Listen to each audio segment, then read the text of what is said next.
Yo, what up, Knicks Nation? We got some breaking news today. Thank you, Sham Sharania, for helping us have a little bit of an active off season, okay? One Mikal Bridges decided, thanks to the agreement between him and the New York Knicks, to extend for 4 years and $150 million. All right, and there is a trade kicker to boot on top of all this. And we're going to break this all down, man, because we need to know, how does this impact the cap? Are the Knicks going to be over the second apron? How are we going to be able to sign Mitchell Robinson?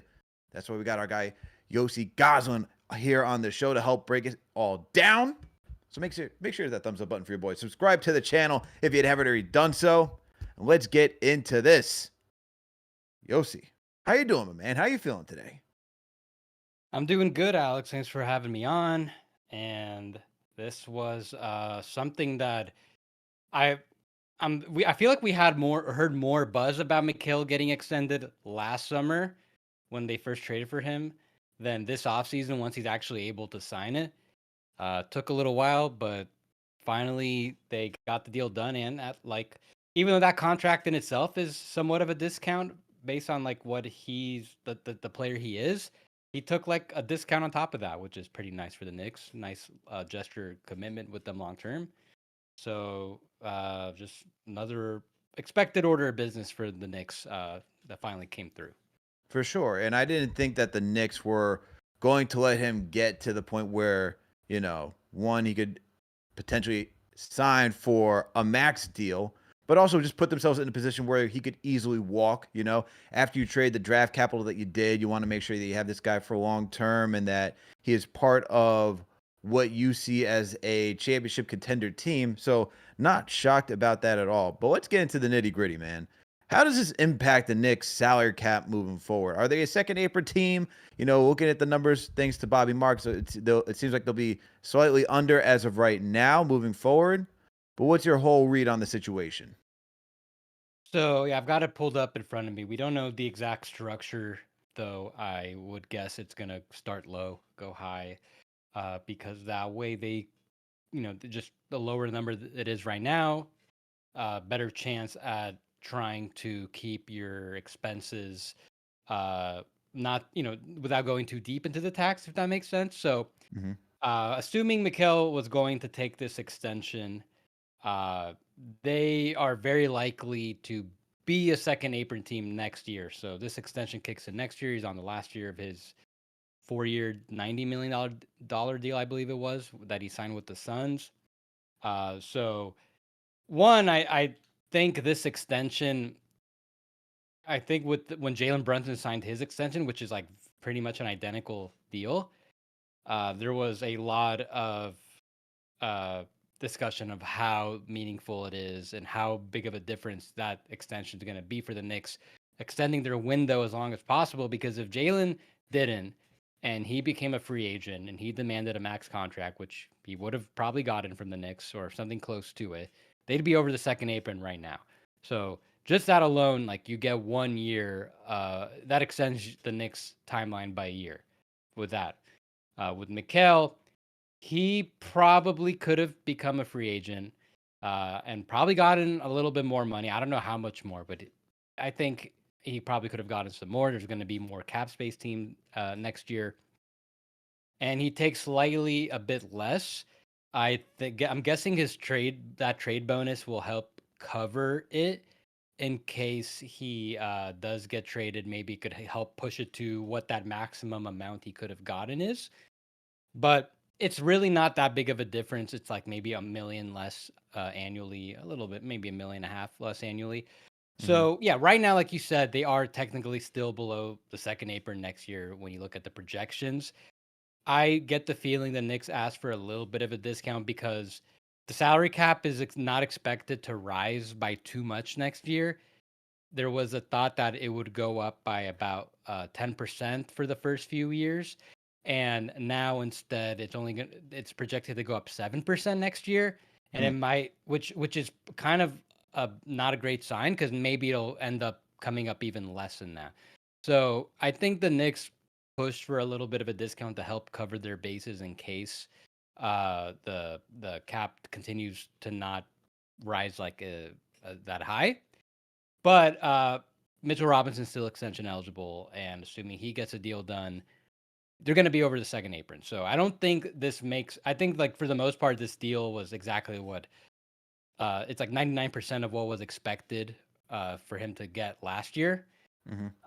So it's going to be more so about like them kind of timing how much they want to spend going forward, where they're going to be in the taxes here, but below second apron. Then the way the second apron rules are structured is that if you're going to be in it, you don't want to be in it for no more than 2 years in a row. So I'm kind of looking at this like as a 3-year window right now, where they've got these next 3 years to try to win a championship, and then after that, okay, maybe they got to scale back a bit. Maybe they got to move someone from the core. That's another problem for years from now. But the Knicks are doing a really good job they've done already a really good job as far as keeping the cap sheet as clean as possible to try to uh, have a long window. Like this is going to be basically a 4-year window if you count last year with this iteration. For it to if they can complete 4 years, that's really impressive under this new CBA. Absolutely. With the limitations of what the second apron can cause for this team, as what you already mentioned, the Knicks are doing a good job navigating it. But still, we have some, amongst the fan base saying that, this is quite an overpay for someone like Mikal Bridges, who had an up and down season last year. Now, for me, I think it is a slight overpay, but I think in today's league, you're always going to have to pay slightly over what the player is actually worth just to retain them. Make sure you keep them on good graces. You don't want any commotion in the locker room. I think they're always going to be a slight overpay for most part, especially if the player is a good quality player, which I do believe Mikal Bridges is. I think last year what we saw with Tom Thibodeau as the head coach, he wasn't fully maximized. I also think that he did show enough, even in this, first year being on the Knicks, and with the amount of talent there is on the roster, he came up big in the postseason, especially defensively, and on some nights he got some good offense for him. But with all that said, where do you look at this as a contract? Is it an overpay? Did the Knicks get a bargain deal from him? What do you look at this as? I think it's a better deal for the Knicks. I think that the maximum extension he could have gotten it's like roughly either way, like 150 versus 156 million. It's like the same percentage of the cap. Like I think that's kind of a little bit below his value. Like yeah, he's not the level of defender that he was in Phoenix. That tends to happen with a lot of defensive players that start to take more of an offensive load. And even then, the offense wasn't quite at the level that the Knicks were hoping to get from him. But maybe that'll change with Mike Brown. We'll see. Maybe he can use them a little more efficiently. But for a starting level wing who still is a positive defender and who's really taken a lot of strides to be a great scorer and connector, and I think this is like a pretty good deal, more team friendlier deal for the Knicks. Because like I said, if Mikal Bridges enters free agency if he chose to enter free agency next year, I think he probably would have gotten this and maybe a little more when you consider there's going to be some competition for him. And then you compare with OG. I think OG, he is. I do think he is a much better player than Mikal Bridges right now. But when you're looking at what like OG is getting paid, uh, you know, there's like different. It's interesting how like the sub all-star level wing. There's like it's kind of all over the place. You guys, like you got OG at the top, and then you got like Mikal, and then under there you got like Jaden McDaniels, and it started. There's kind of like a hierarchy. So knowing that it's still like well below the max, I think that's a great deal for the Knicks. Hey, that's you're worse than Knicks fans right now, man, because some people are still angry with that that the Knicks are paying a guy who, is a fourth option on this team. And to me, I think the biggest thing looking at this deal is, the way that the contracts are structured and the limitations that you have once you get into the first apron. You can't take more money than is actually going out. I think that you structure this deal potentially in anticipation if you do need to trade him, because you don't want to have a contract that's too low where you have to aggregate too many players, and you don't want a contract too high where he's overpaid for his value. Do you read the same way when you look at this contract? I think it's a tradable contract. Got to keep in mind the cap. It's even though it's not going up at the level the NBA projected it to be, it's still like those numbers compound. And Mikel's basically going to make like a little under 20% of the cap. And there's three different levels of the max. The lowest one is 25%. So, um, I I think like this is a really good deal for the Knicks. I think that you can ask some of my best friends that are Knicks fans. I've been very critical of Mikal in the past year, but with that said, this this is like I think this is still a great deal. Uh, and I think there'd be a lot of teams that if he becomes available in the future will still trade for him at this number. Mm, there you have it. There you have it. People, Yossi believes that teams will still trade for Mikal Bridges even at this number. So it doesn't seem like it's that much of an overpay. All right. This is what I like to hear, man. This is what I like to hear. Salute to Knicks Nation. Thank you all for tuning up for another breaking news segment. Mikal Bridges extends for 4 years, $150 million. All right. Make sure you hit that thumbs up button for your boys. Make sure you subscribe to the channel if you haven't already done so. We're just rolling along here, making sure that we get all these questions answered by our guy, Yossi, on the other side, man. All right. So what does this with Mikal extension? What does this leave Mitch now? Like, where does this leave for Mitchell Robinson? Do we expect him to get the extension this year? Should we expect that? Is there a time frame for Mitch to get an extension? Because sometimes there's implications if there's like where you wait too long for how long they could be traded, such as Mikal Bridges, as we saw recently, right? He's within that window, so you can still make it within that time period to be traded before the trade deadline. Is there anything like that for Mitch that we should be on the lookout for? So for both Mikhail and now Mitch, there was no deadline since they were expiring contracts. They had up until June of next year to sign extensions. They could have played things out. Mikhail could have played things out to the very end. Maybe try to raise his value a little more and see if he gets a little more money if he wanted to. Uh, Mitch, I don't think. I would guess he'd want to try to get something done earlier than later, just because he's not. I don't know what. I'm not sure what the market is for him in free agency. I don't think.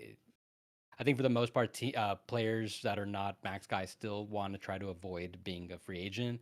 Just not a lot of money to go around. So Mitch does have a long time. So you mentioned the trade thing. Yeah, Mikhail now cannot be traded for 6 months because of the length of the deal. So he can be traded in January, like right before the trade deadline, basically. So yeah, if the Knicks again, it depends on the contract because if they're gonna give Mitchell a contract that's like 3 years and it's not too big of a raise, then they could potentially even trade him immediately. If it's within there's like the extend and trade rules. Mikhail's with outside of that; it went beyond it. So I guess it just depends what the structure is going to be because if Mitchell also wants to get a 4 year deal, that alone would make him untradeable for 6 months. In Mm, which case, yeah, there is a little bit of a time crunch where a week from today, I believe, or even less than that, is going to be the 6 month uh, period away from the trade deadline. Exactly, mm. the trade deadline is going to be February 5th. So that means uh, you've got until August 5th to sign like a big extension for any player in the league and still be able to be traded by the trade deadline.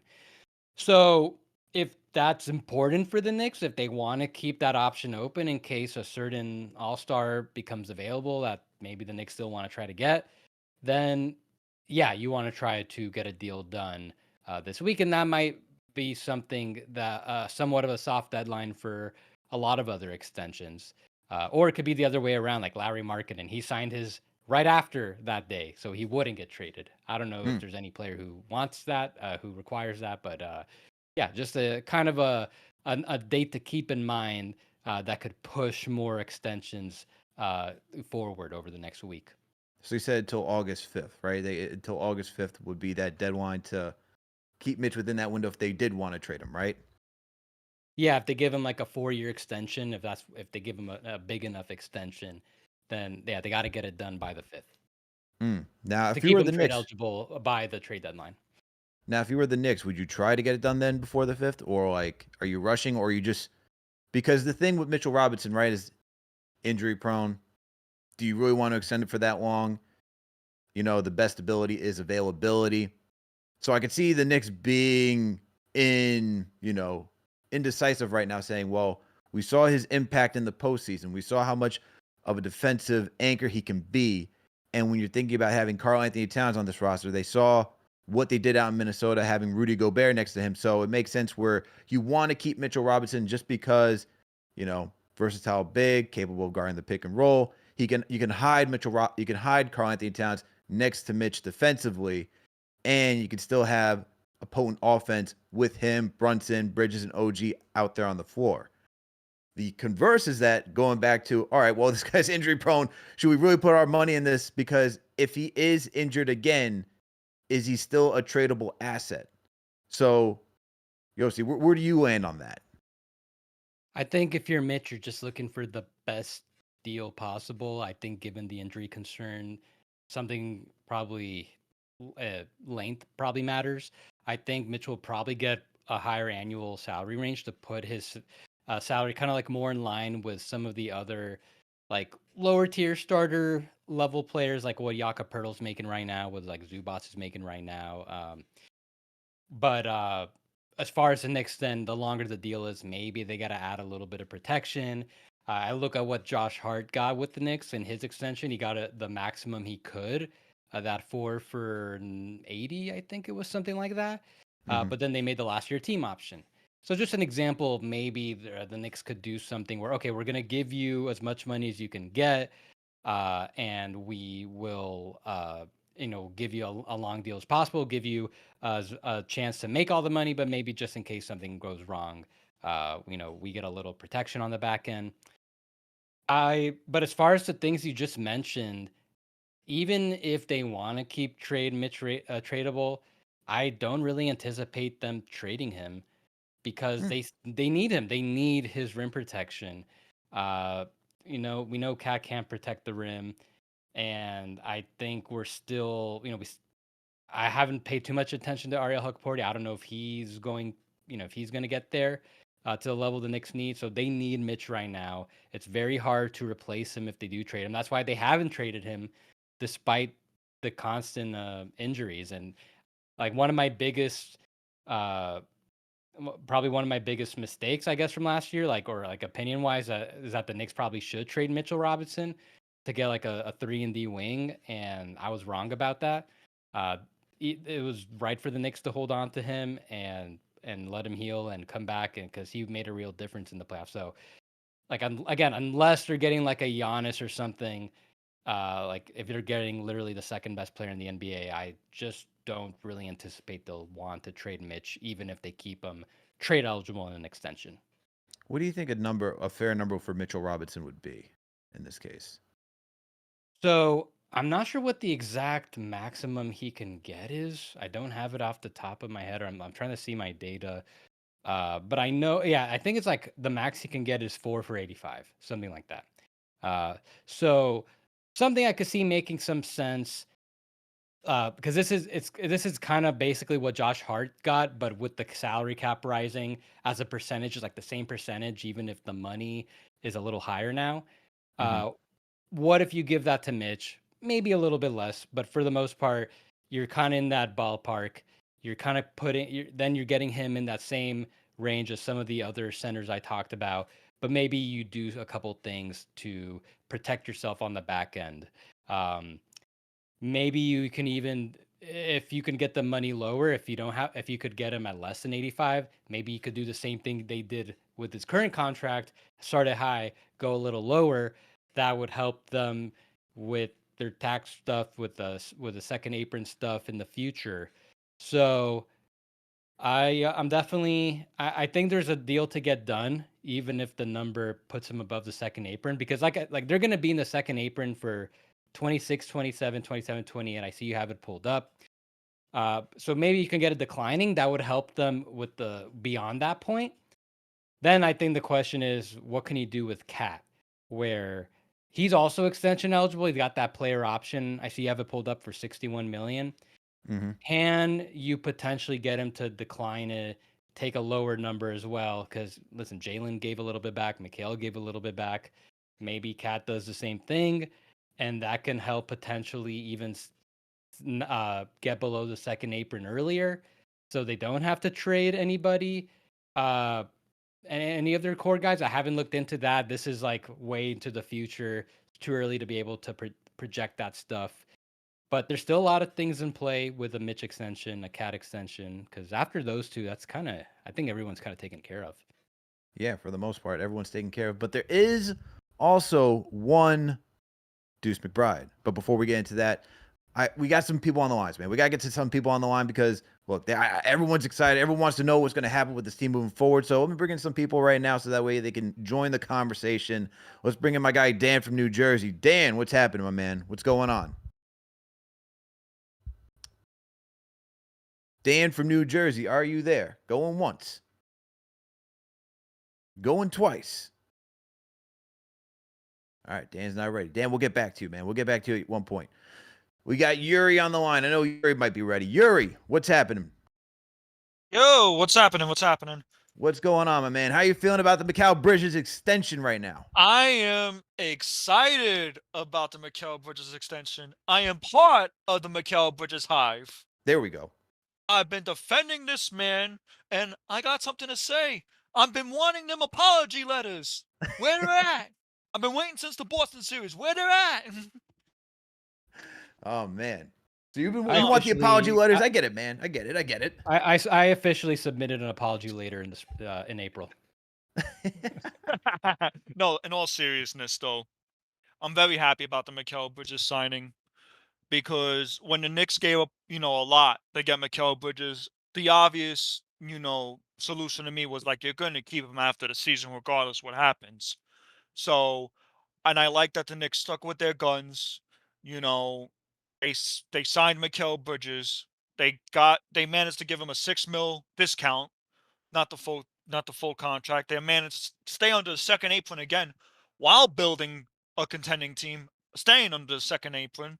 Now, I do have my concerns about the second apron because we are hearing that Bobby Marks said that they are going to try to probably extend Mitch as well. They're going to test the second apron, I feel like. I think the Knicks go into the second apron. I think there's one more move that needs to be done. I think the Knicks give Mitch his extension. But at the same time, though, I'm like, do you really want to give Mitch an extension with the injury prone, right? Mm-hmm. What's the one move that you think that they make, Yuri? What's the one move that you're thinking they're doing? Like going for Giannis or something like that in the future? No.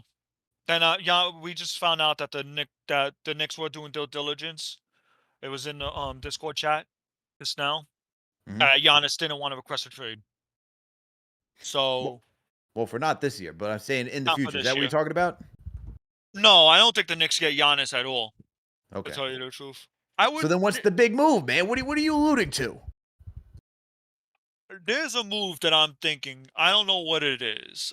But I do think it has to do with Mitch, though. Hmm. I don't know what it is.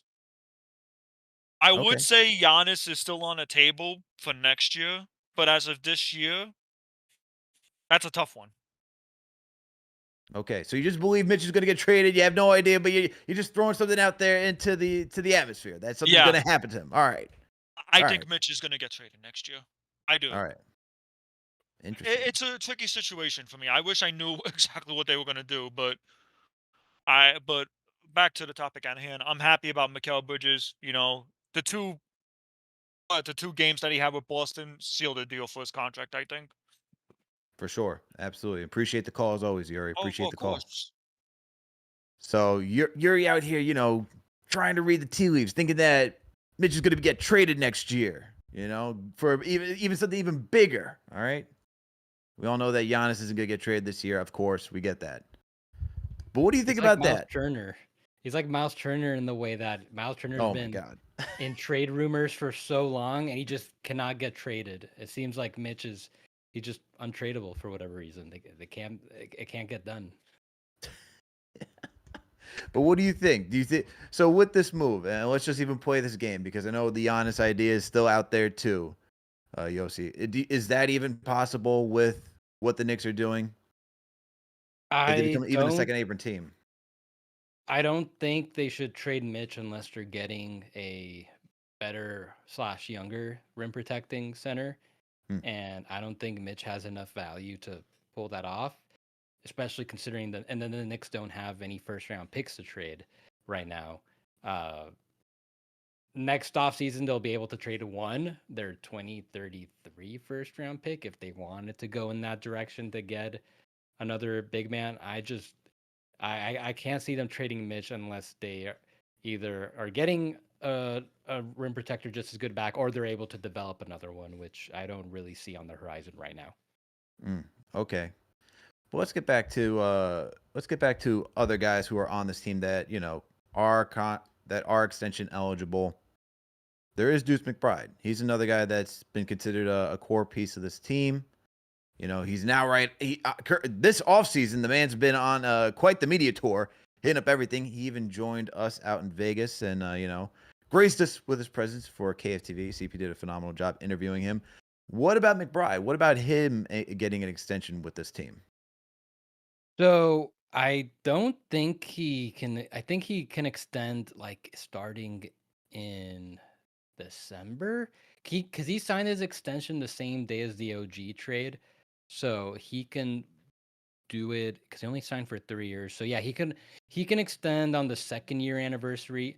No, he won't be able to extend until next off season because since he has multiple years left on his deal, he wouldn't be able to extend mid-season. So next off season he could extend. Yeah, he will. So he will be coming up.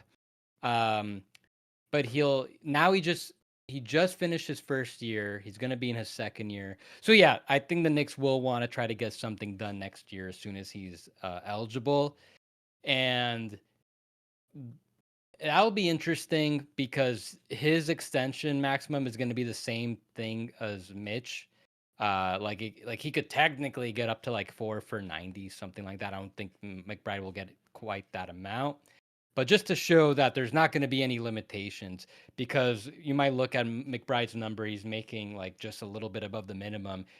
Can they, so you might wonder, can they actually give him enough money in extension? The answer is yeah, they'll have no limitations. So I guess the big question is what is the number? And I think we still have some time because I think McBride's really good. I think he still has another level to go.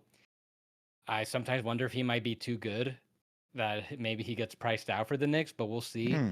But that's why I bring up a potential cat extension, because McBride's next deal would align with it would start the same year as Cat's with his player option. Yeah, I see you pulled it up. So he's going to be an unrestricted free agent 27-28.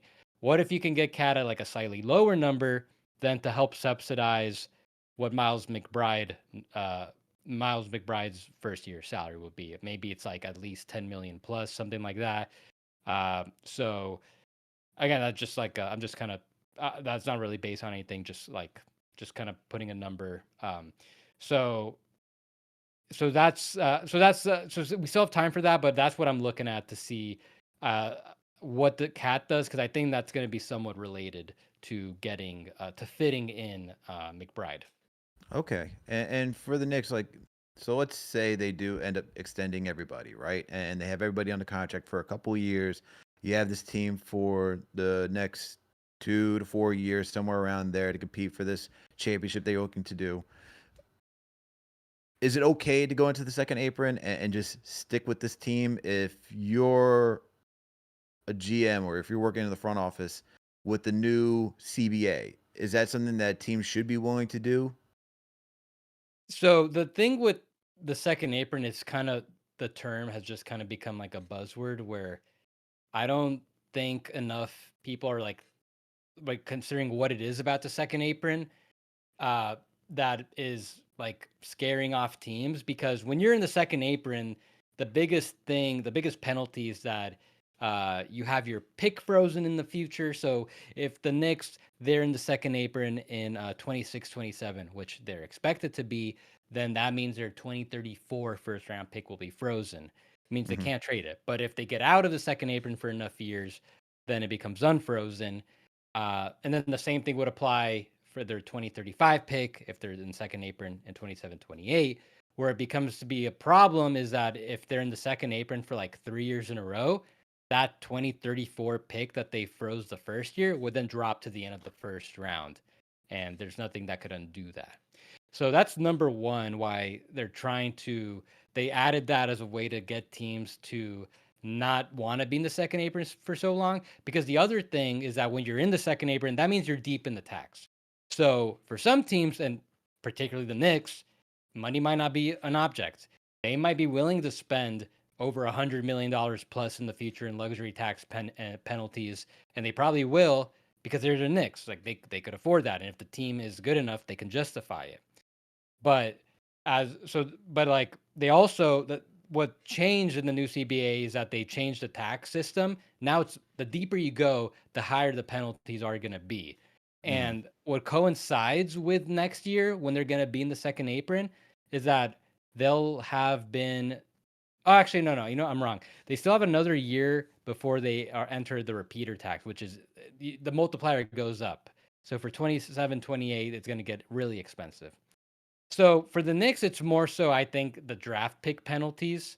I think that's the bigger thing is how important is it keeping your draft pick not dropping down to the end of the first round because that kills its value for future moves. I'm sure there is somewhat of a line as far as how much the Knicks are willing to spend, and we're not going to know what that is until we see how all these contracts come together, especially in 27, 28. Like if this cat still get that full amount, or maybe takes a little something less, that would make a meaningful difference. So it just gets really expensive. The short gist of what I'm saying. They made it more expensive now, and again, that might not be a problem for the Knicks, but maybe there is somewhat of a line, and we don't know what that is yet.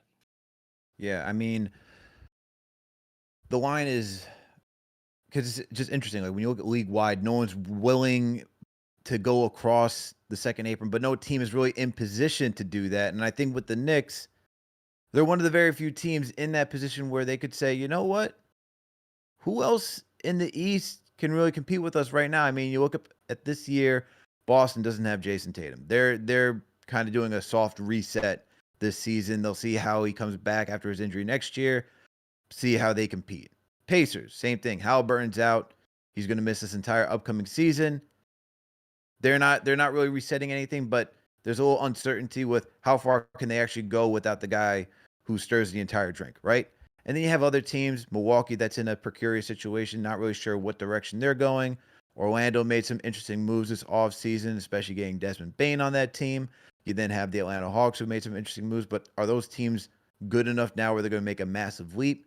And so then when I look at the East, I see the Cavaliers and the New York Knicks 1 and 2 right there. And it's, to me, those two teams, and while I'm bullish this year, where it's like, these are probably the two teams you're going to see in the Eastern Conference Finals, 1 and 2 respectively. I don't know which order, but for the Knicks, I feel like this is the first, they're going to be the first team where it's like, maybe they should be comfortable being in the second apron just because I don't know how much else is out there for them to actually upgrade this roster outside of looking at moving somebody like Cat or Bridges or OG. But then if you're moving those guys, what are you getting in return for like high end outside of Cat, high end role players? I'm not sure what that return value is. And I think the big thing for them is how do you stay competitive with Brunson on this roster? So I actually think that this could be a second apron team for a little bit. What are your thoughts? Well, since they're already above the first apron, they already have all these restrictions. Like they really can't. There are really not many moves to make. Like they could aggregate, but they can't take back more money. They have the small mid-level exception. Next year, they won't have any mid-level exception as a second apron team. They won't be able to aggregate salaries as a second apron team. It's going to be way harder next year to do moves. But right now, it already is hard enough. And so they already made their moves. Last offseason was that offseason. They traded for Mikal Bridges. They traded for Karl Anthony Towns. They extended Deuce McBride. Like they made their moves. Like they made the team. Like all the aprons, it just kind of designed where you got to like really pick and choose who you want to be your top guys. So by the time you are really expensive in apron territory, you have the team set. You don't have to then go out and try to make the moves because it's going to be really hard. So the Knicks are well prepared for this. Now, I'm pretty sure when I came on the show last year, I said that, in my opinion, this upcoming season, the 25-26 season, was going to be the Knicks' best chance to win a championship. Because last year, they overhauled the roster by making the moves. And especially the cat trade, that one was done on the eve of training camp. So just like a lot of turnover in such a short amount of time, for them to go as far as they did is really impressive. Uh, Now they have a whole year of continuity together. I kind of anticipated that Tibbs could have been gone because as soon as they made those trades, he was on the clock, whether he saw it or not. When a team makes a big move like that, the coach is on the clock. So now they have a new coach, and but main thing, they have continuity. The team is set, and now, as you mentioned, the East is decimated.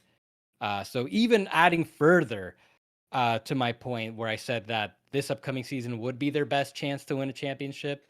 Now it really is like their best chance, not only to get out of the East, but not only to win a championship, but to get out of the East before everyone reloads. So I think this year they really need to they got to at least get back to the conference finals. Anything below that, I think, based on what we know, would not be good because they need to make at least a deep run to justify the upcoming expenses going forward. Like if they could at least make the finals, then there might be less hesitation in future years about spending going into second apron and stuff like that. Not that I think there would be any hesitation, but if they have like a really disappointing year, that could potentially change things about how long they want to keep this team together. So they got to capitalize this year. Salute to Knicks Nation. Thank you all for tuning for another KFTV breaking news segment. Mikal Bridges signs a 4-year extension for $150 million. We got our guy Yossi Gozlan on the other side, breaking it down with us, understanding how everything is going to work for the New York Knicks moving forward from a salary cap perspective. Hit that thumbs up button for your boys. Subscribe to the channel if you haven't already done so. Make sure to call in. We are taking calls from the Discord. All right, you just heard Yuri earlier on. All right, believing that Mitchell Robinson is going to be traded out of nowhere. Doesn't know for who, but he has that out there. Dan from New Jersey. We're going to get to you next. But let me give a shout out to our sponsor, Wayfair. People, let me tell you something. Still a little bit of summer left, all right? Or maybe you're like Yossi and you live in LA. So it's always nice all year round. And, you can just be outside grilling, all that stuff. Well, if you're looking to add to your backyard, Wayfair is there just to help you out. You need chairs, grilling, yard games. They're there to help you out. So make sure to go to Wayfair, all right? Make sure to go to wayfair.com to shop outdoor furniture, grills, lawn games, and way more for way less. Head to wayfair.com right now. Explore a huge outdoor selection. That's WAYFAIR.com. Wayfair, every style, every home. Make sure to go support our sponsor and upgrade your yard, all right? Make sure to go do that. And we got a few super chats here with us today. All right. Shout out to Soup5142. Shout out to you for being a Fanchise channel member and for the $10 super chat. It says Barbie Marks had a cap chart on his X account that painted a very good picture for Knicks cap sheet going forward. Yep, we've been showing that through here. And we got Soup5142 again with another super chat with a $5 super chat this time. It says, what are we doing with that last vet minimum spot? Brogdon seems like the perfect fit to me, although I could see why they're interested in Simmons. Yossi, I'll throw this up to you. What should the Knicks do with their last vet minimum roster spot? Should it be somebody like a Malcolm Brogdon, or should it be a Ben Simmons?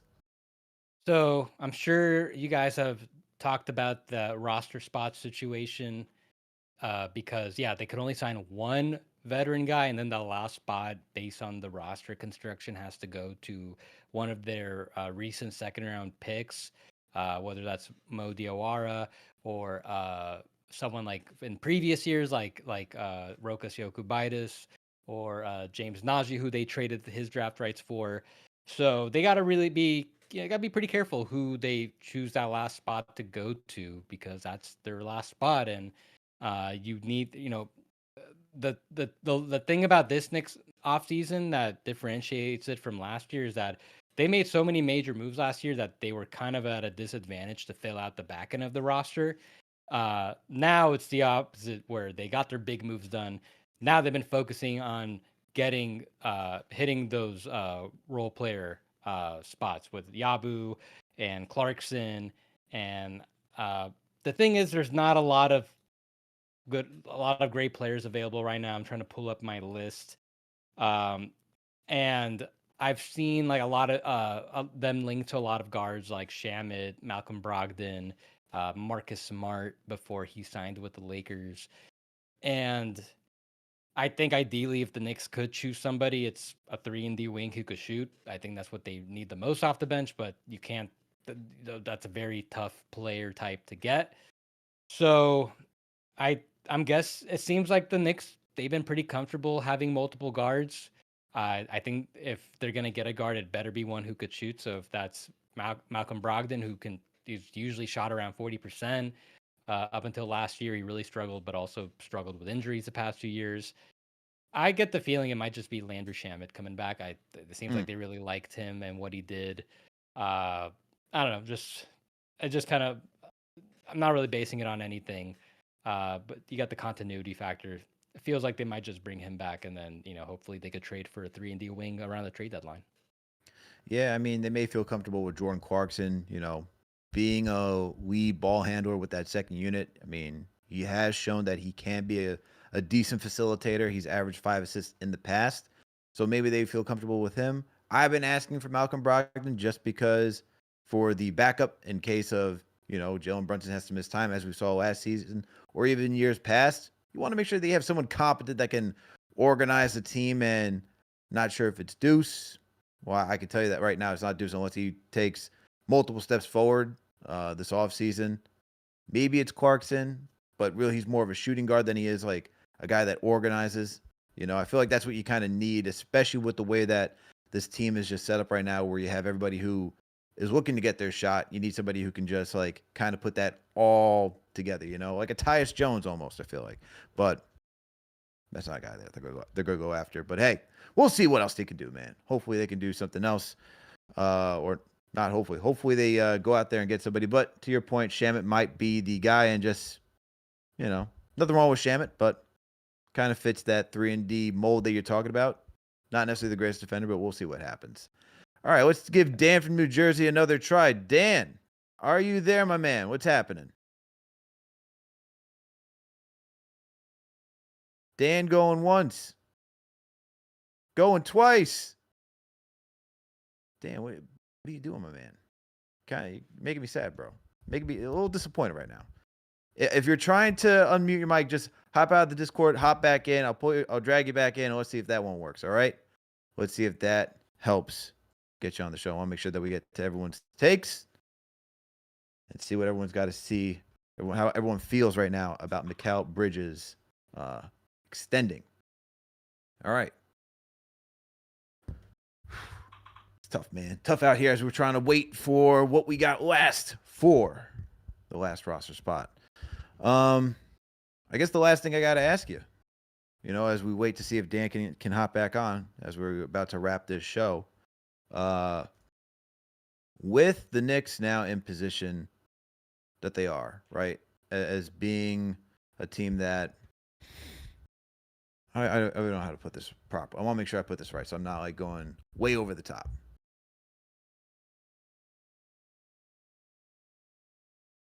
They're in position right now to be what seems like they're going to be the best in the East, right? Seems like it. Where would you go if this thing does, if like, let's say if everything doesn't fall in the manner that it does this upcoming year, like they don't meet expectations, what are you doing with this roster moving forward? Are you starting to dismantle it after one season? Probably not.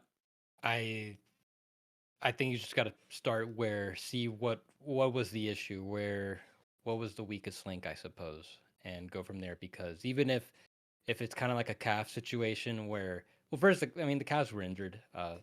Celtics were also kind of, I don't know what's going on with them, but the Cavs were injured and they lost in the second round.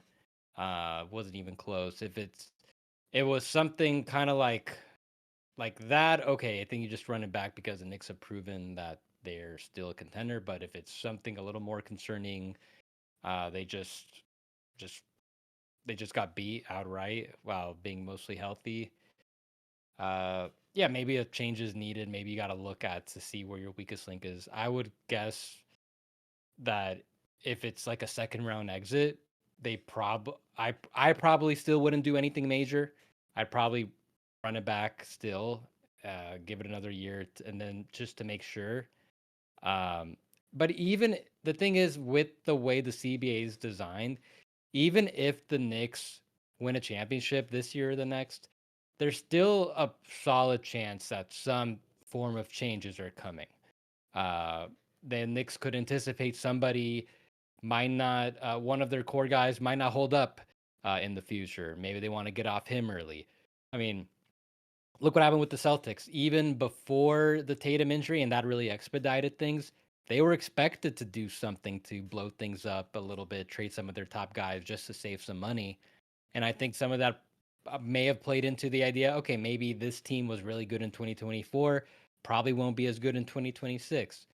So I would think that any big change for the Knicks won't necessarily be a reaction to how things play out, but more so just like more of a part of the long term plan. Like it wouldn't surprise me if they moved off one of their top six guys in the just despite even if they have a really good amount of success with them, they might just decide, hey, like this is what's best for the franchise. It might be shocking, but uh, I think whatever they do, it's just based on what they think is best for the team, regardless of success. Okay. And I feel like where most of this goes is based on how not only the team, but how far Mike Brown can be that guy to take them to where they need to go, right? So I feel like, and I was talking about this with my guy Dexter Henry earlier this week. If this team underachieves, like this year, let's say they don't make it to the Eastern Conference Finals based on how the East is currently set up with all the injuries. I feel like we could see a good amount of change to this roster and then one more season to the coach to show that, okay, it was something's got to change. We're going to give you one more chance because we already put the statement out there saying that essentially Tibbs isn't the guy. We went to somebody else because you could take us to the next step, which would be to the finals. I think part of that also goes to who on the roster, as you mentioned, would be the first one to hit and seeing where that weak spot is. So hey, there's a lot riding on this team right now, especially with how the East is set up and with all the moves and the statements that have been made this offseason. There's a lot riding on this season right now for the Knicks, and it's kind of feeling like it is NBA Finals or bust for this team, just how things are set up. We'll see how it all goes, man. We'll see how it all goes. Dan from New Jersey, I saw that you just popped back out. All right, man. We tried around here. We tried to get you up here. Want to hear your takes, man. Though I was excited, man. I was excited to see what you had to add to the show. But hey, it is what it is. I think it's a good place to wrap. Yossi, I appreciate you coming through and helping break down the Mikal Bridges extension. Please let the listeners know where they can find you. If you got anything up and coming we should be on the lookout for. Once again, thanks for having me on the show. It's always a blast being on the show. Love providing the cap analysis for you guys. You can follow me on Twitter at my name and Blue Sky as well at Yossi Gozlan. Instant salary cap analysis as soon as any transaction happened. Except for the Mikal Bridges trade extension, I was very busy this afternoon when that came out. But I saved the analysis for you guys. There you go. Yeah, I knew I had a feeling I had to save it. And then you can see all my salary cap information on capsheets.com. I've already updated that with a projection on Mikal Bridges' extension for next year. My show, Third Apron, NBA analysis podcast. You can catch me there, wherever you get your podcasts, Apple, Spotify, all that. And then my newsletter, Third Apron, that's more like deeper salary cap analysis. If you want to learn a little bit more about the cap, just kind of try to understand where things might go, what could happen in the league. I talk about every team. Subscribe to me there on Substack. A lot of good stuff there coming up. There we go. And make sure to give Yossi a follow and subscribe. All right. Make sure to check out his content. He does phenomenal work covering the salary cap league wide. So make sure to go give him a follow. Shout out to Knicks Nation once again for coming through and tapping in to hear about the breaking news on Mikal Bridges. Yeah. You know, Dan from New Jersey. Where are you, man? All right. Where are you? Pulp Fiction style out here. I like it. But hey, appreciate everyone coming through. Shout out to Knicks Nation. Shout out to all the Fanchise channel members once again for being in the chat. We got at Fav424. Did we just get numbers added to all these people's names? What's going on here, man? Why do you get an extra digits in? This is something new. Shout out to First Lady of Sports. Shout out to The Shells for being in here. All right. Who else we got in here? I saw JJ in here. Shout out to my guy, TM, the Chief Mon Operation. We got Steven Encarcion in here as well. Shout out to you, Eddie Suarez. Appreciate you for tapping in. All right. We got Eric Garcia as well. Shout out to you for tapping into the show. Appreciate all of you for being Fanchise channel members. We got one more super chat from Soup 5142 once again with the $5 super chat. Says, feel like the Knicks roster is stacked with two guards, Hart, Mikal, Deuce, and Clarkson. Need a backup point guard with size. Move Brunson off ball. Hey, I'd like to see Brunson play a little bit off ball this season. We all saw after timeouts, he was able to get great looks and knock down threes. But yeah, we got to see, man. Hopefully it's Brogdon. Hopefully we get Brogdon. We need somebody that can help run, because unless Tyler Kolek's going to show more than what he did this summer league, man, it's not looking too great out there, man. It's not looking too great. So Tyler, either you step it up or we go out there and go get Malcolm Brogdon. So swoop once again, people. Thank you all for tuning in for another KFTV program. Mikal Bridges gets that extension for 4 years, 150 mil. Shout out to him for getting the bag. All right. Shout out to our sponsor once again, Wayfair. Make sure to go to wayfair.com and go buy your outdoor furniture, grills, and lawn games, all right, to enjoy the rest of the summer. And hey, make sure to sign up for the newsletter, all right? We got great content over there as well. Shout out to all the KFTV writers. And that's where we also get to know about our sponsors, special events, a lot. That's how you stay tapped and informed if you can't find us here, all right? So make sure you go sign up for the newsletter as well. And we'll catch you next time, man. We'll catch you next time. And we got another guest. We got my guy, James Ham, coming through to help break down the Mike Brown head coach signing. So make sure to stay tapped into that. That'll be dropping sometime later this week. So make sure to stay tuned. We'll catch you all later. We out.